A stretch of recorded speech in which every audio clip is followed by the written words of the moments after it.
We'll call this April 18th meeting of the Planning, Zoning, and Agriculture Committee to order. Roll call, please. Mr. Olthoff. Present. Mr. Stauffenberg. Mr. Tripp. Mr. Washington. Mr. Tholen. Ms. Polk. Mr. Mulcahy. Mr. Hildebrand. Mr. Einfeld. Mr. Payton. Ms. Peters. Mr. Ritter.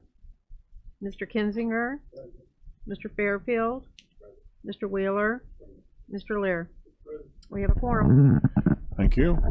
We have 3 people who would like to make public comment this morning, and we allow 15 minutes for public comment. So I guess you could use 5 minutes of your time.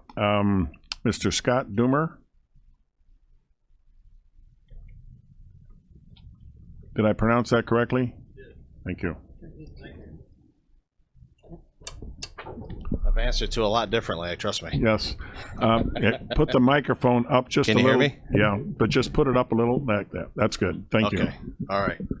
I don't know if I need to repeat my name or address or anything, but I'm here in regards to the solar farm project, and I'm just going to read what I have in hand here. I got a little more to say beyond this, but at the zoning meeting the other night, we received a letter stating that this zoning meeting was happening the other night. It was going to happen the other night. Received just days before.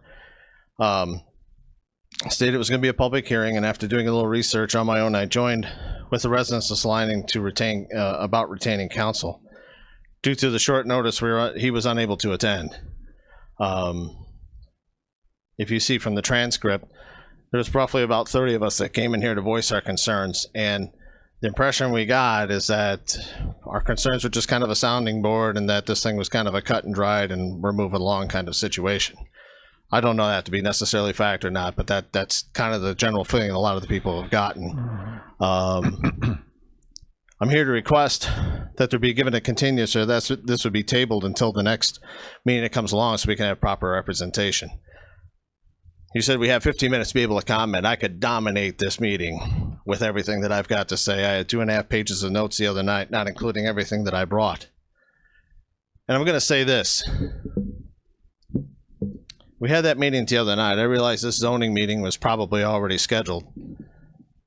But this got thrown onto the docket at 9 p.m. on Monday.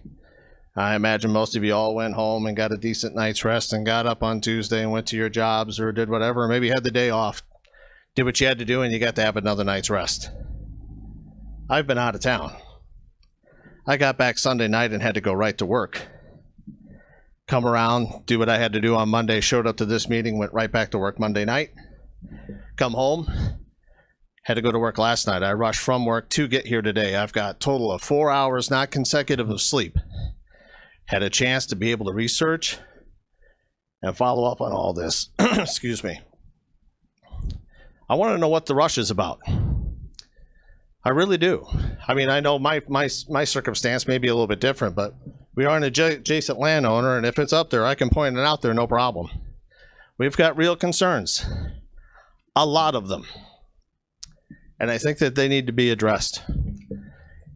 If there's not going to be a continuance, I'd like an opportunity to speak some more on this, but I really think that it would behoove the board, and I'm not trying to interrupt your process of how you do things, but I think it would really behoove you in respect to the citizenry to address these concerns, and especially for the adjacent landowners. Thank you. Thank you. Mr. Walter Marcotte.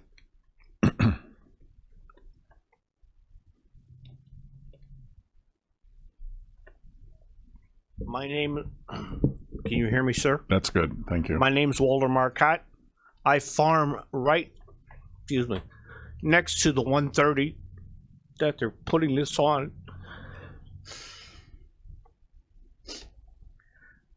I get all this water drainage from these gentlemen, and I asked them point blank, what is their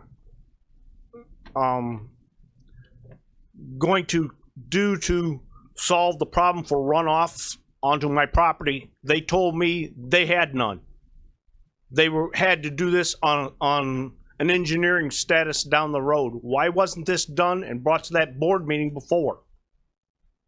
I ask you gentlemen to give us a continuance because we were not given the right to have an attorney here, and I have also joined this Bonfield group.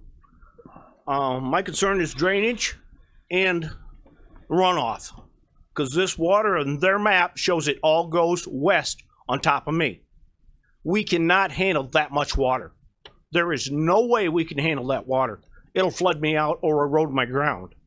Like Mr. Doomer said, I could go on and on and on and on and on. But I'm asking this board very, very clearly today to give us a continuance so we can study what they proposed, and if their proposal works and they're all up to where they're saying they are, I have not got a problem with it.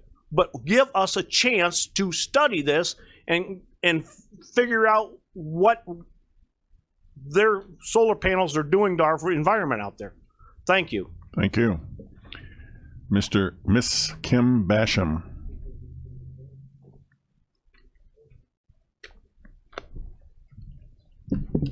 Hi.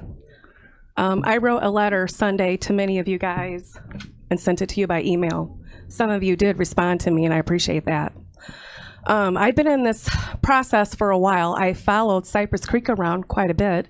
I've been to Grundy County through all those meetings and observed all of that.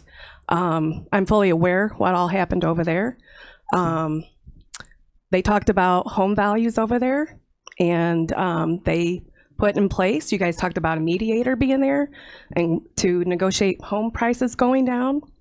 You know, if home values aren't supposedly going to be an issue, then why is there a mediator going to be involved?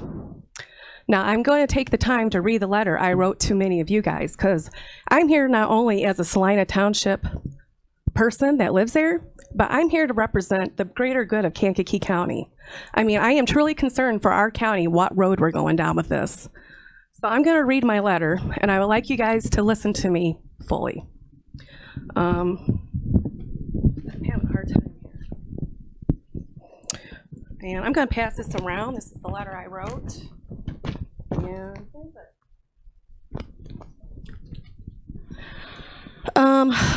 okay, I write to all of you on my behalf and many of my neighbors in Bonfield to address our concerns about solar energy farms in our area and to the greater good of all of Kankakee County board members.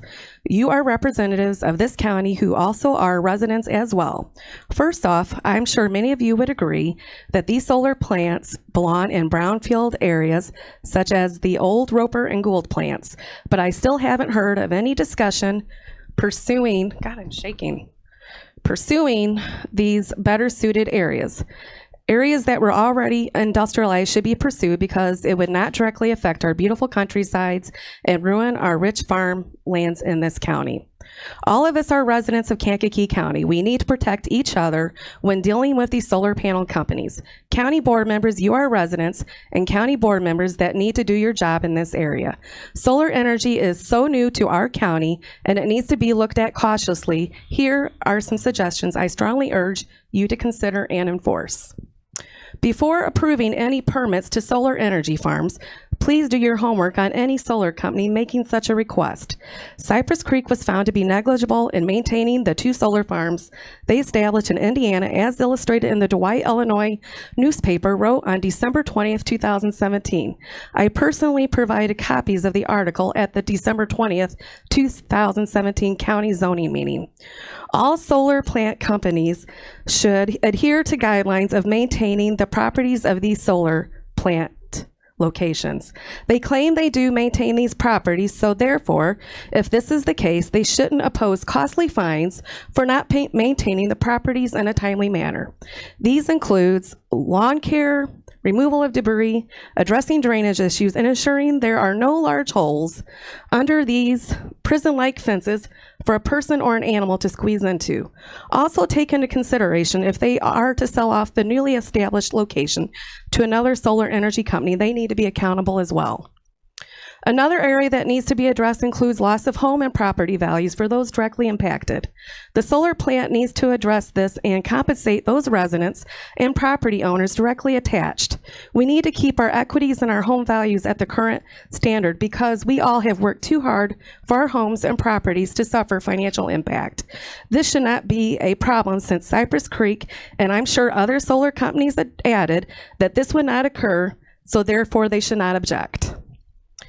These solar plants need to provide an outside independent company to do ongoing soil testing on these areas where they are placed to ensure our farmlands are not contaminated by harmful chemicals.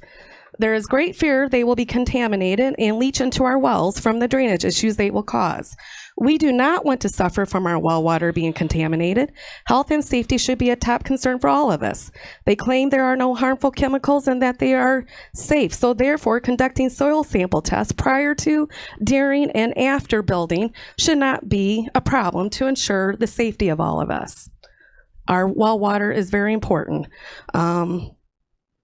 These things should be inspected after hailstorms or any storm to ensure no hazards exist, such as chemical contamination into our waterways. We do not want to live near potential hazards that can harm us and our properties. Plus, if anyone's homeowner's insurance goes up because they consider living next door to this is a hazard, they should compensate the homeowners as well for that. Please always take into consideration each neighbor that may be directly impacted as a result of the construction. All setbacks they are proposing should be reviewed individually to minimize the unfortunate impact a potential person living next door will endure. Each person. Please ensure that property owners living next door to these solar plants will receive proper landscaping to block the view of these prison-like fences with barbed wire and solar panels. I'm understanding now the barbed wire is not going to take place. If allowed to build, please have restrictions on these. They can do this not 7 days a week, 24 hours a day, like the pipeline was doing in Bondfield. It's noisy, disruptive, and disrespectful of the people that are living there. Also, a plan needs to be in place for removal of these solar structures when they run their lifespan in 25 years or so. They need to pay, I think, upfront costs to ensure removal of these things, and like an insurance fund to be paid into by the solar company to ensure that they don't abandon ship and they are held accountable. Once these things have run their lifespan, they need to be held accountable and removed in a timely manner. So when it's all said and done, this really isn't green energy at all when we encounter difficulties disposing of this hazardous material in a safe manner. We can no longer put TVs and other electronics into landfills, so I see these huge structures causing an environmental situation in the future. County board members, remember you are first a resident of this county, and therefore please look out for your neighbor's welfare as you would your own when making these decisions as a county board member.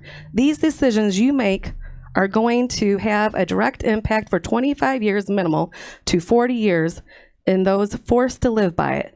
If a person will have to endure that type of sentencing, then make your decisions cautiously and with full knowledge of knowing the direct impact suffered. Please, county board members, do your job and reduce any negative impact. If these solar panels are approved on these residents, please let's keep the negative impact minimal that these solar plant companies will bring to Kankakee County. The best scenario would be to use the many brownfield locations that already exist in Kankakee County. And then I have a question. When I was here Monday night, they said this was going to power 321 something homes, I guess for maybe 25 years that they're there. So what happens if we become dependent on this green energy? Who picks up the slack once they take these out of the ground? You know, I don't know. I have many questions, but my main purpose for today talking is we really need to have checks and balances in place for all of the residents here in Kankakee. Please consider all of that, I said. Thanks. Thank you. You received a copy of the March 2018 meeting 21. Is there any additions or corrections? Motion to approve would be in order. Mr. Stauffenberg, Mr. Washington. All in favor, say aye. Opposed? Motion carried. Going on to building report. Number 2. In your packet is the monthly building division report for March 2018. In March, we issued 49 permits. 2 of those were for new homes, with a total valuation for all permits of $2,237,580, and we collected $15,084 in fees. Comparatively to March 2017, I like to compare the previous year. We issued 53 permits last year for that month, with a valuation of $1.6 million, and we collected fees of $16,000. Last year we did, of those 59 or 53 building permits, 4 of those were new homes. Any questions? Motion to approve by Ms. Peters, seconded by Mr. Payton. All in favor, say aye. Opposed? Motion carried. Going on to stormwater, MS4 program discussion. Okay. As a requirement of our MS4 program, I am required at each planning and zoning meeting to ask if there are any stormwater issues that the board would like to discuss.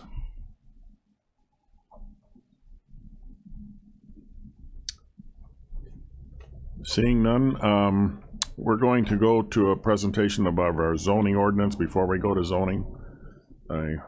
Delbert? Yes.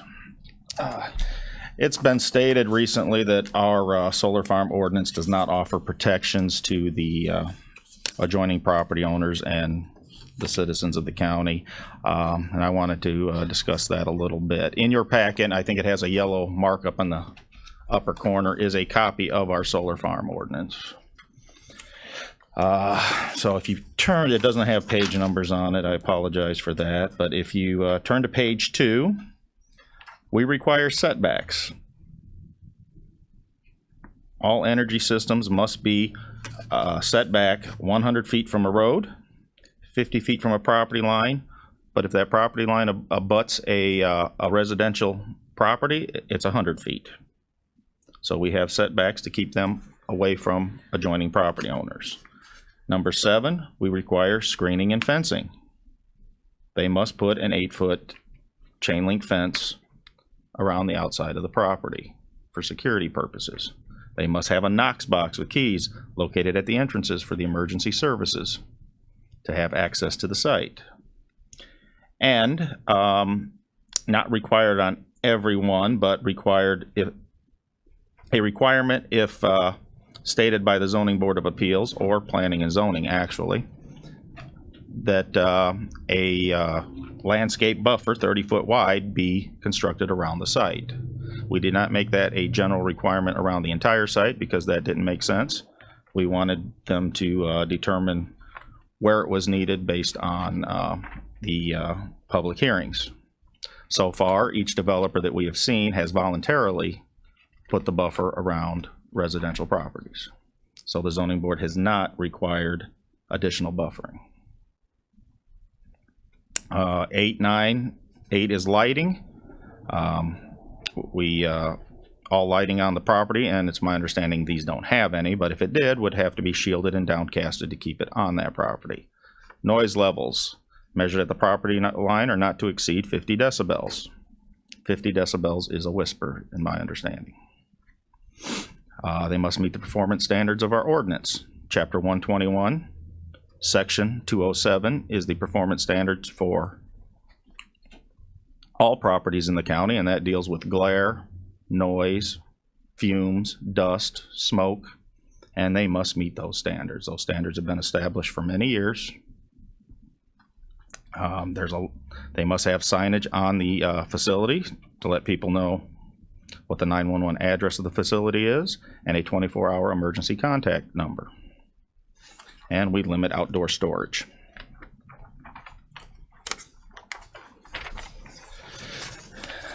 They must locate subsurface drainage tiles. And stormwater management, they must give us a plan. That is not in this ordinance. That is in our stormwater ordinance, chapter 109. Now, that doesn't come at this time, though. That will come before a building permit. They must give us a stormwater management plan to show how subsurface and surface drainage will occur on this property, how it might affect adjoining properties. That plan is sent out to a third-party engineer for review, and depending on what their review, it will get approved, or it'll be a back and forth to see till there is an acceptable plan in place. That'll also include an erosion control plan as part of that. The project must meet our building codes. That's Chapter 105. That is not in this ordinance either, but it doesn't need to meet our building code, including the National Electric Code. They must give us, back to the other part, number 2F, they must give us a weed and grass control plan. And there are some safeguards in place. Arguably, 500 per week may not be a high number, but they can be fined up to $500 a week for not following that plan.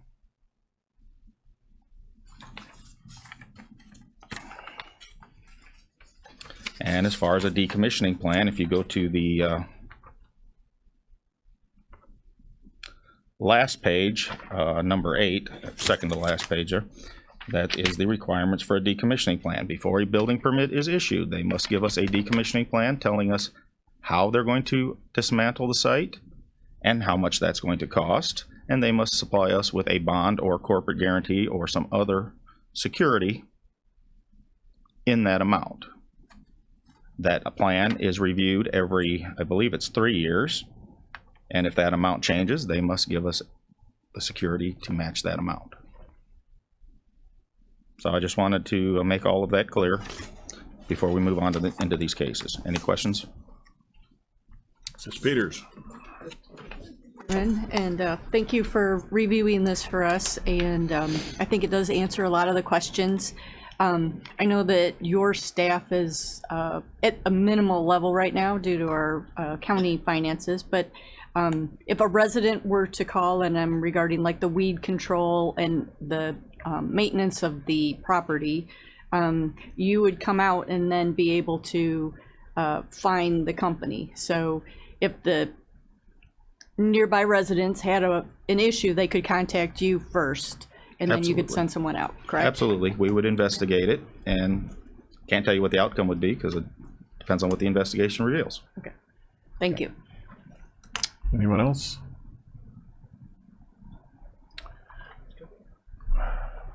Mr. Lear. Chairman. In terms of following the process for the erosion control, what kind of knowledge would the public have in regard to how that approval process was proceeding? How would they have knowledge of the approval process? Or Yeah, I mean, if a third party's giving a report to the planning department, would they be able to get access to that report from the third party? Yes, it would be part of our public record and would be subject to the Freedom of Information Act. Thank you. Okay. Any others? All right, going forth to zoning, number 5, ZBA case 18-01, request for a special use permit, 121-99C34, a solar farm in the A1 Agriculture District on a parcel generally situated in Section 8 of Aroma Township. The petitioner are Standard Bank and Trust, number 6970, property owner, and Community Power Group, LLC, Highland Sun Solar Farm. Diane, could you switch over?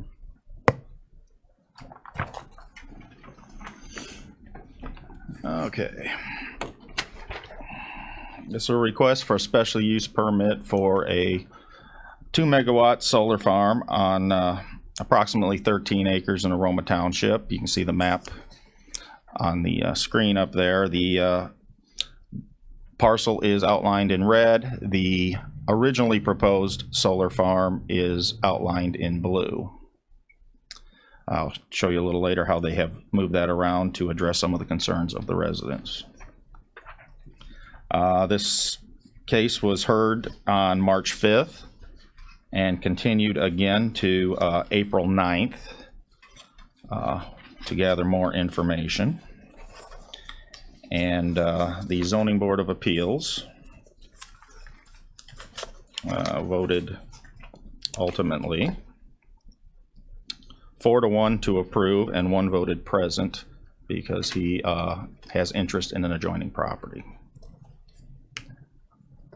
Yeah, go back to the screen up there. You can see that some of the changes that the developer has made since their original proposal to mitigate some of the issues that the adjoining property owners had. They've pushed the site back about 300 feet to give more space between the solar farm and the house up on Highland Road. They've asked that the chain link fence requirement be changed to a, I think I have that picture here. Oh, there it is. To a game style fence, which is what you see in the picture there. And actually the Zoning Board of Appeals agreed with that and put a condition on the approval of the special use permit to allow that type of fence. And they also removed barbed wire. They originally had barbed wire on top of their fence. They removed the barbed wire. What's that? Same height. They must have the 8-foot fence, but it'd be a game fence, more of a rural fence like that. Okay. So how did we get there? Roles in the approval process. Zoning Board of Appeals hears all evidence, testimony, and public comment. You may know this, but I thought it was important to reiterate it today. They deliberate, they consider all of that information, determine what is factual, and they develop findings of fact based on that. And they deliver that recommendation to the county board, and they do that through the Planning and Zoning Committee.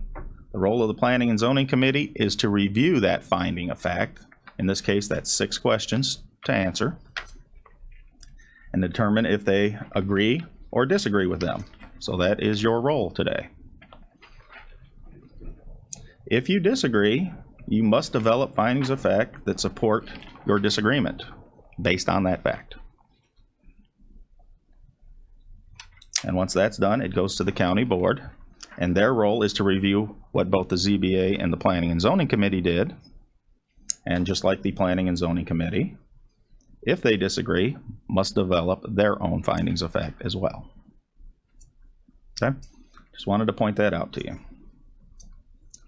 So the findings of fact on this particular case. Finding of fact number 1, the establishment, maintenance, or operation of the special use will not be detrimental to or endanger the public health, safety, morals, comfort, and general welfare. They found that it did not. I don't know if it's helpful if I read these entirely, but board finds that the solar farm construction and operation causes no harmful effects to surrounding environment, and in the long run will improve overall air quality, benefiting citizens of Illinois. The farm is operated remotely and will only require 1 to 2 visits a year for maintenance. That was their finding. Finding number 2. The special use will not be injurious to the use and enjoyment of other property in the immediate vicinity for the purposes already permitted, nor substantially diminish or impair property values within the neighborhood. The board finds that the solar farms have no effect on surrounding agriculture, which is the primary use of surrounding properties, due to its benign nature during operation. The land is less desirable for other developments due to proximity to a large quarry. I might have copied that from the wrong one. Yeah. Sorry about that. That line shouldn't be there. So it should stop at operation. There was a dissenting vote on this finding, and that dissenting vote stated that he didn't feel they adequately showed that property values in the neighborhood would not be impaired, as a site-specific study had not been conducted on the site. And he did send me an email afterwards clarifying that, and it turns out he was just confused on how a property value study works. But he did vote no because of that. The establishment of the special use will not substantially impede the normal and orderly development and improvement of the surrounding properties for uses permitted in the district. The board finds that while agriculture is the primary use of surrounding properties, which will not be affected by this solar farm, it will not affect other development that may take place in the future. 4, that adequate utilities, access roads, drainage, or necessary facilities have been or will be provided. The board finds that as shown in the site plan provided with the application, Access roads are incorporated into the solar farm. Drainage is a natural characteristics of the agricultural land and will not be negatively affected by solar. Utilities are not required for this use other than the interconnection to the nearby electric line. That adequate measures have been or will be taken to provide ingress and egress so designed as to minimize traffic congestion on the public street. The board finds that the use will not affect traffic flow as it will garner no traffic during operation. 6, the special use will, in all other respects, conform to the applicable regulations of the district in which it is located. In this case, it's the A1 district, except as such regulations may, in each instance, be modified by the board. In this case, they did modify the fence. The board finds that per Kankakee County zoning ordinance, section 12199, solar farms are permitted as a special use in the A1 district, therefore conforming to the applicable regulations of the district in which it is located. And we're back to the condition. So, if you agree with those findings, you should vote yes.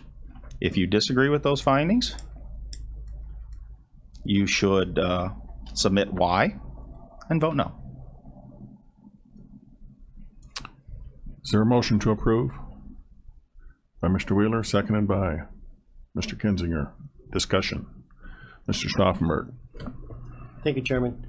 Delbert, in the past, when we've had things come before this board, the Soil and Water would bring us a number of land. Put the mic a little closer. Some have a difficult time hearing. Okay, The Lisa score? a Lisa score. Yes. Do we have a Lisa score on this? Because, We do. It'll take me a minute to find it. but- yeah, I didn't see it in the packet. But, you know, my concern about taking land out of production is good farmland. We happen to farm pretty close to this for a couple of years, and this isn't the best farmland in the world by any case. Pretty sandy, but I'd like to know what that Lisa score is. Gas control plan. We still do that then, evidently. Oh, yes, that's a requirement of our ordinance That's what that a I thought, natural yeah. resource inventory report be conducted by the Soil and Water Conservation Service. And the Lisa score is part of that. I have here we are. This one scored for land evaluation of 55. And site evaluation of a 95, giving it a 151.4 is the Lisa score. Where's that fall in the scale? If I, You know, it's been a while since somebody asked me that, but hang on.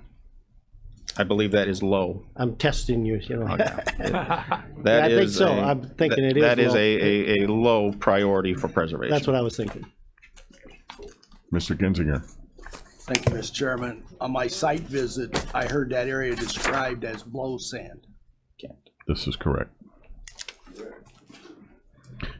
Mr. Wheeler. Thank you. Under section B, it says, the planning department analysis, it just said the board should consider items such as noise, traffic, effects from electromagnetic fields and how they may affect the neighborhood. We should also consider normal farming operations as air particulate and may affect the solar farm.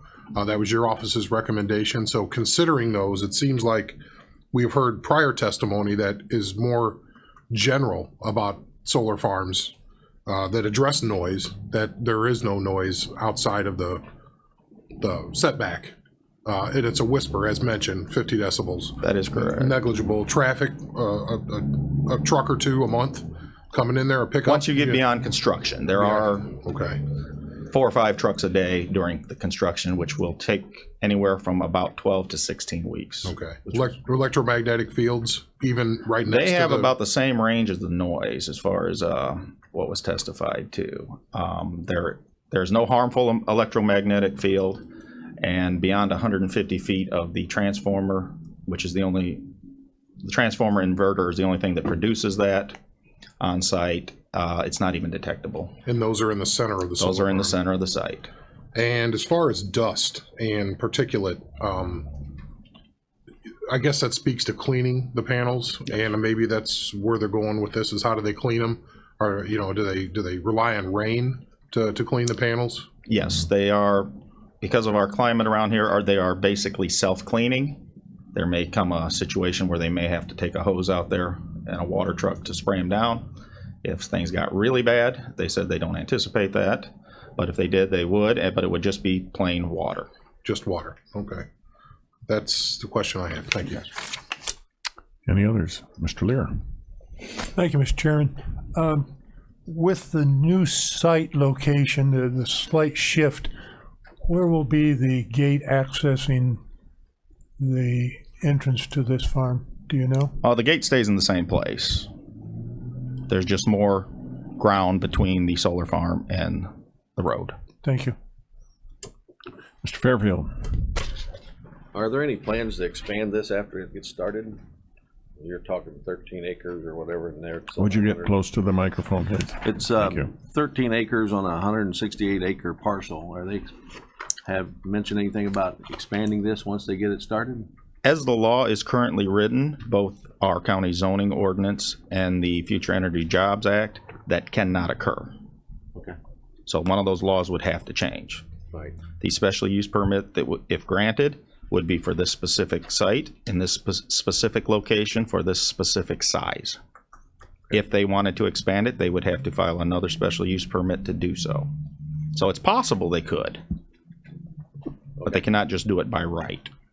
And currently, the Future Energy Jobs Act, actually at the time this was going through hearing, was limited to 1 2-megawatt site per property. That ruling has recently changed that they are allowed up to 2 2-megawatt sites per property. Okay. Okay. So I can't say that it wouldn't get another one next door. Can't say that. I do not have a proposal for one. Any others? Seeing none, call for the question. All in favor, say aye. Aye. Opposed? Motion carried. Going on to ZB case 1812, a request for a variance to section 121-281, accessory structure location on a parcel generally situated in section 4 of Bourbonnais Township. The petitioner is Homestar Land Trust, number 920, property owner and applicant. Okay.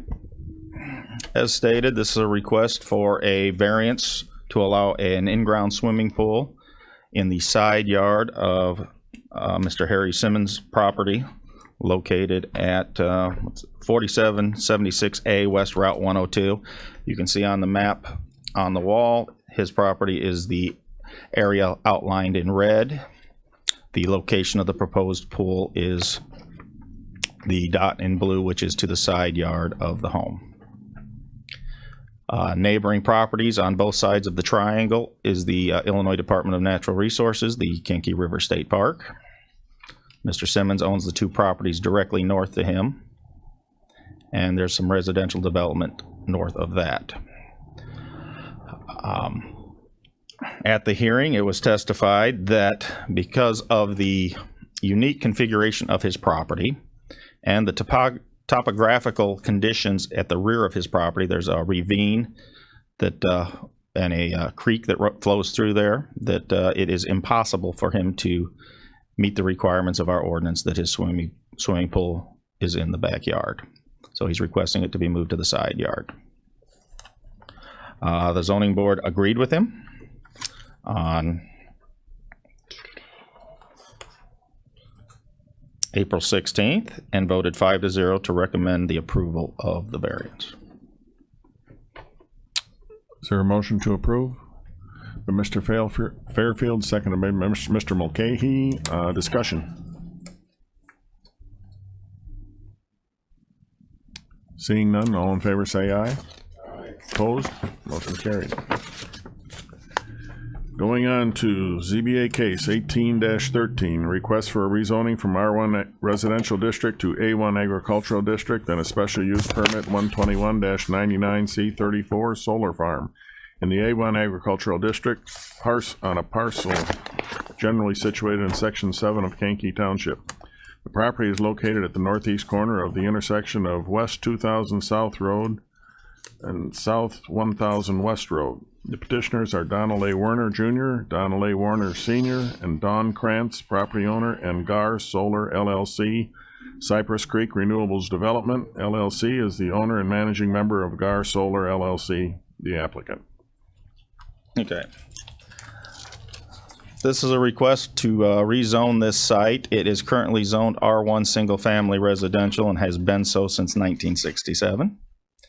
And for a special use permit to build a 2 megawatt community solar garden on this site. This was heard at public hearing on April 16th. And the Zoning Board of Appeals voted 5-0 to recommend the approval of both the rezoning and the special use permit. As far as the rezoning goes, they felt that it has been in R1 Single Family Residential for 50 years and no one has acted on that. Therefore, that R1 residential development was probably not the highest and best zoning category for this property. And that is reflective of both the county's comprehensive plan and the city of Kankakee comprehensive plan, which also shows that it should be either industrial or agriculture. Is there a motion to approve? Mr. Washington, seconded by Mr. Kinzinger. Discussion, any questions? Ms. Peters? I was looking through, I can't find the score on this.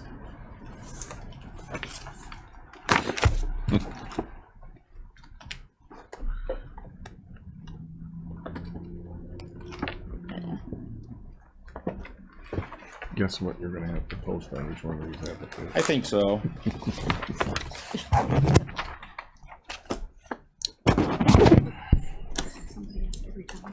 That's not in that one.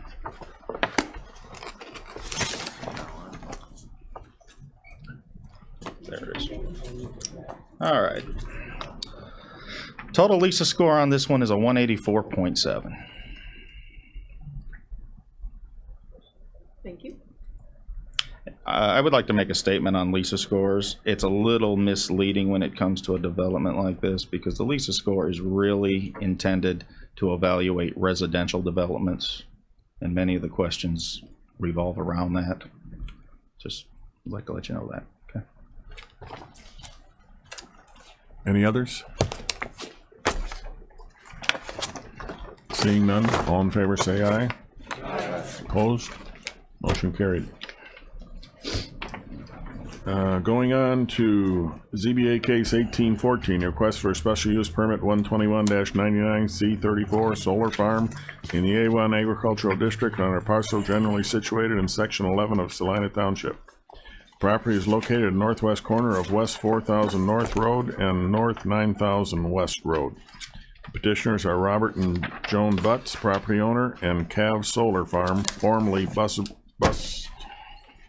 Butts Ridge Solar LLC, Cypress Creek Renewables Development LLC is the sole and managing member of the Cav Solar LLC. Applicant. Okay, the property in question is the one outlined in red on the screen up there.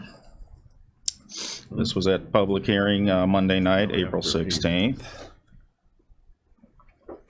Zoning Board of Appeals voted 5-0 to recommend the approval of the special use permit.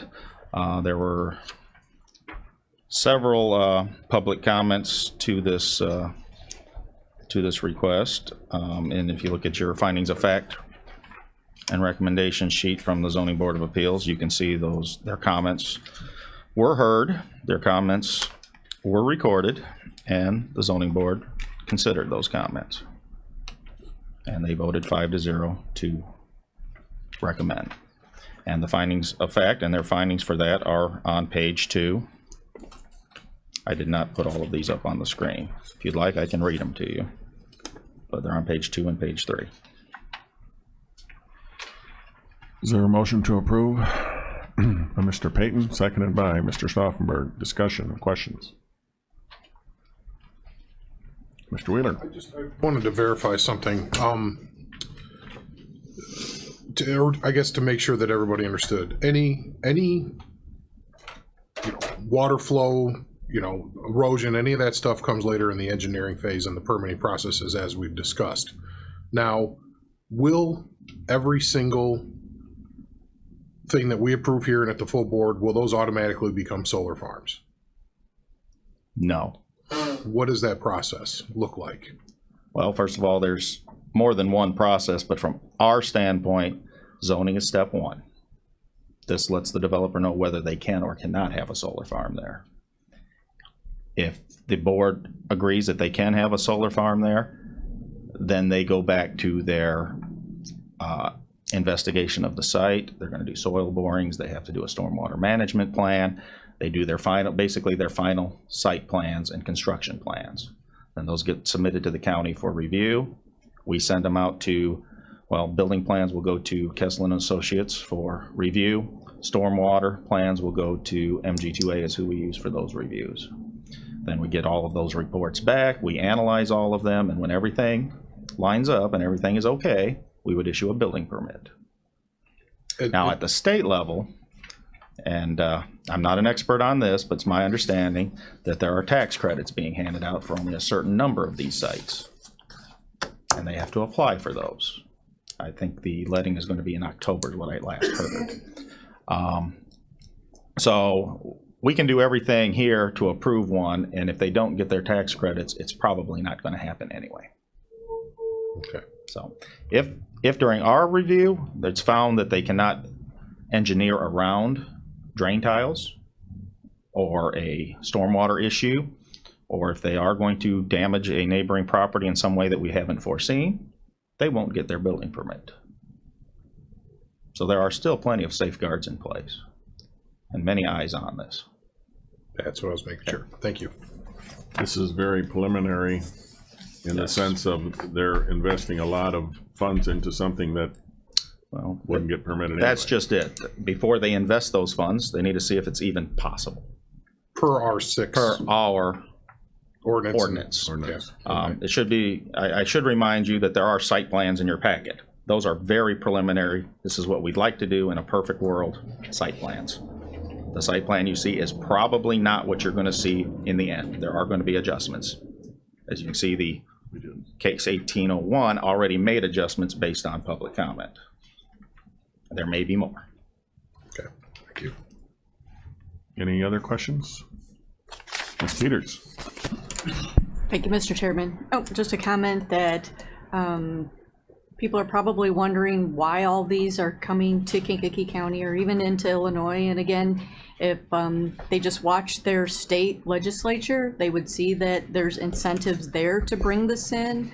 So maybe that's a place they need to start watching. If they don't want this stuff brought into their neighborhoods, you know, the state is the one that's driving this with their incentives. So, and I still think it's a good thing that the state has the incentives because we should have renewable energy. But that's something for the people who are concerned about this to consider. Thank you. I'd like to respond to that for a second, Okay. because that kind of leads into, I keep hearing, not in my backyard, can it be somewhere else? I'm going to move forward a little bit here. It is somewhere else. It is in somebody else's backyard. Every star on that map right there is either an approved solar farm, the 9 you approved last month, or one that is somewhere in the works. Okay. Maybe it's questions on relevant, the why here, why now question. We know the now because the state made it advantageous and is requiring that. Why here? Why are we seeing so many? I was just recently, last Friday, at the county zoning officials meeting, which is basically my counterparts throughout the state. And yes, we are seeing far more activity than anyone else. And I believe there's a combination, and this is my opinion, and I've heard the opinion from some others as well, that a few things are happening. First of all, our land is affordable, much more affordable than some places farther north. We have the electrical grid and the electric infrastructure to support these. And I think that's really the 2 points. Maybe that question should be more directed towards one of the developers possibly as to why here. But that seems to be the part of the reason is that we have the infrastructure to support it, whereas other counties may not. That begs a follow-up. Go ahead, please. I'm sorry. If you looked at my map, I can go back to it, but you can see some townships don't really have any proposals now. It's because the infrastructure is really not there. Okay. So, and you need 3 things to have one of these sites. You need a property owner willing to have a solar farm on his site, on his property. You must have a developer willing to build it, and you must have a site that's capable of supporting a solar farm. Those three things have to happen. When you hear, why can't we put it on a landfill? Why can't we put it on the Rover site? We don't own those.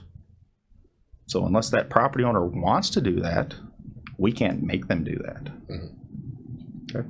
That was really my follow-up, is that, do you go out and provide properties to the developers and say these are good places for solar farms, or do they come to you after they've made an arrangement with the landowner and say this is what we want to do and where? Yeah, absolutely not. They go to the landowner. They've probably been in discussions for the last year and a half with those landowners, and probably many landowners that it just didn't work out for them. They come to us after they've got all of that homework done with their proposal. So no, we do not recommend any sites. We do not give anybody any sites. I did have one developer ask me, can you tell me some sites? I said, no, I can't. I don't own any property. Certainly not that they could put a solar farm on. Thank you. Mr. Stauffenberg. Thank you, Chairman. Another reason I think, Delbert, is if you're a landowner and you got a letter, which we did, the amount they're willing to rent your land for is far and above what you can get out of your land farming it in today's economy prices. The markets are so low right now that their offer just exceeds, and I'm sure Mr. Altofu Farms can attest to this also. Makes it awful tempting for the landowner who doesn't even live here, and a lot of these are in that case, you know, to receive that kind of money. Okay. Any other questions? Ms. Peters. Again, the Lisa score. Thank you. 218.9 on this one. First one. I need that back. I can't vote. Myself. It's fine. Any others? I'm sorry, can't do that. All in favor, say aye. Opposed? Motion carried. I should have done this on the first one. I'm eliminating my vote on it as I'm a tenant on that parcel. I forgot to mention that before. So I'm scratching off my. I'm abstaining. Okay.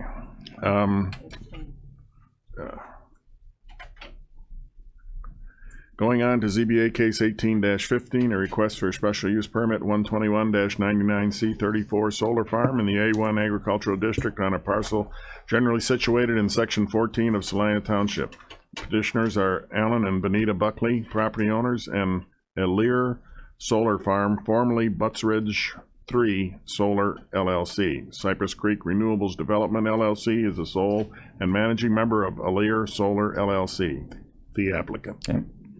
This property is outlined in red on your screen up there.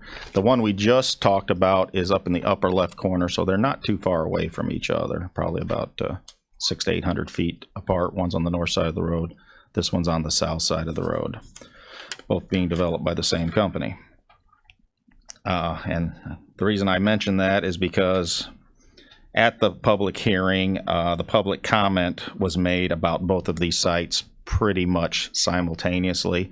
It was it was agreed that we would put the public comments under both sites on your report. Some of these comments may or may not apply to this site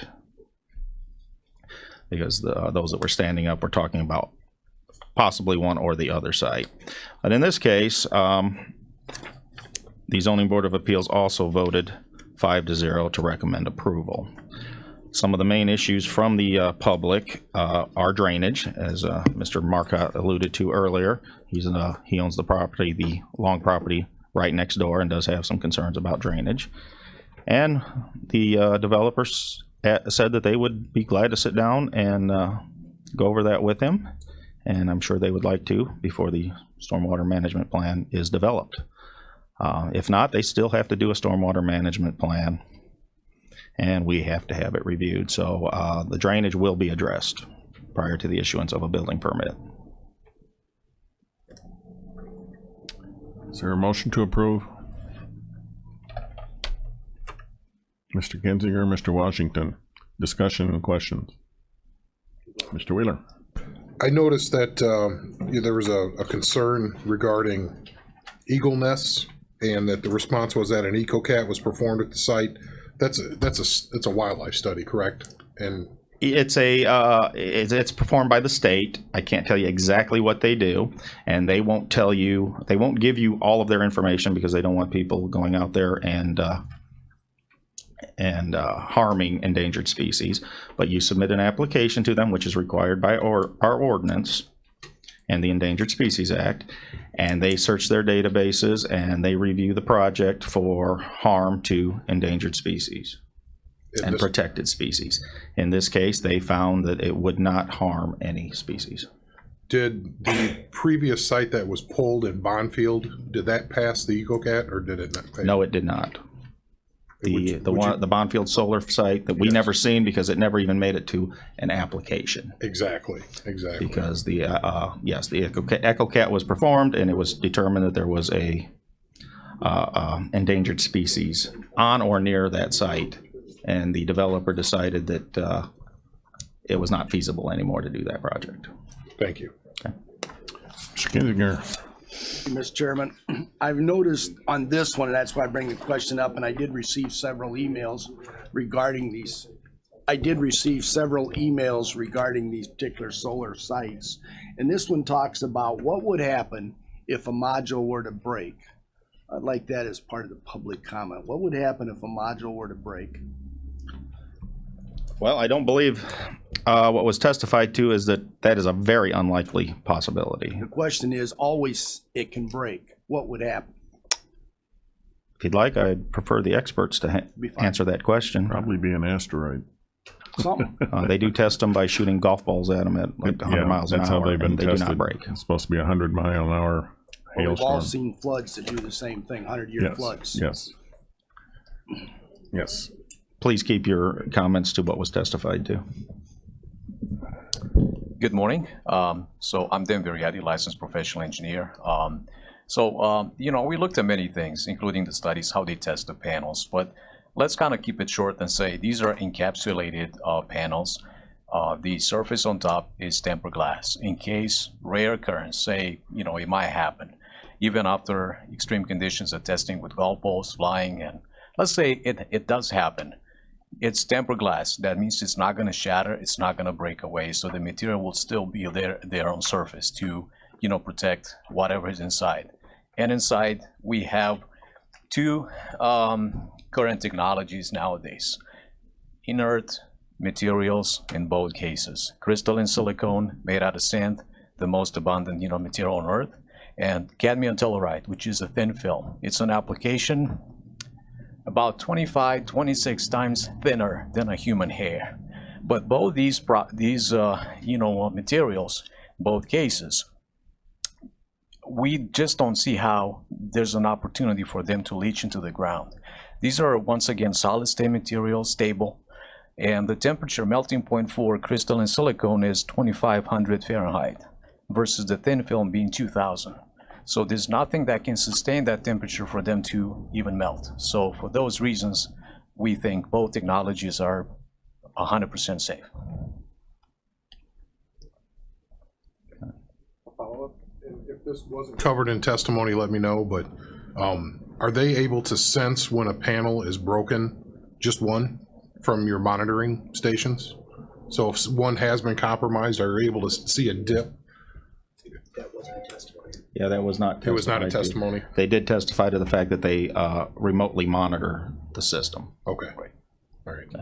And they can see fluctuations in output from the modules. Okay. So a broken module would logically have a change in output. That's why I prefaced my That question. was testified to. So. Okay, thank you. The Lisa score for this one is 195.1. Well, it is in your packet, but it rarely comes up, really. So. Thanks for keeping me on my toes. Any other questions? I'll send you a picture. All in favor, say aye. Aye. Opposed? Motion carried. Under historic preservation, the annual report and history. Okay, turn it over to Ms. Sadler for that. I handed out this report last month. Just was wondering if there was any questions, and if not, we would just need a motion to make it part of the record. It's part of our ordinance. Moved by Mr. Stauffenberg, second by Mr. Payton. Any other questions? All in favor, say aye. Aye. Opposed? Motion carries. Thank you, Ms. Sadler. Thank you. Any old business? Any old business? Make sure Any- they sign. Any new, pardon? Yes, make sure you sign everything. It's coming down the road. Any new business? Motion to approve would be in order. Did I say approve? Yes, you did. Approve adjournment? George, you didn't catch that. So adjourned. Move to adjourn. Mr. Washington by Ms. Peters. All in favor, say aye. Aye. Opposed? Motion carried. Thank you.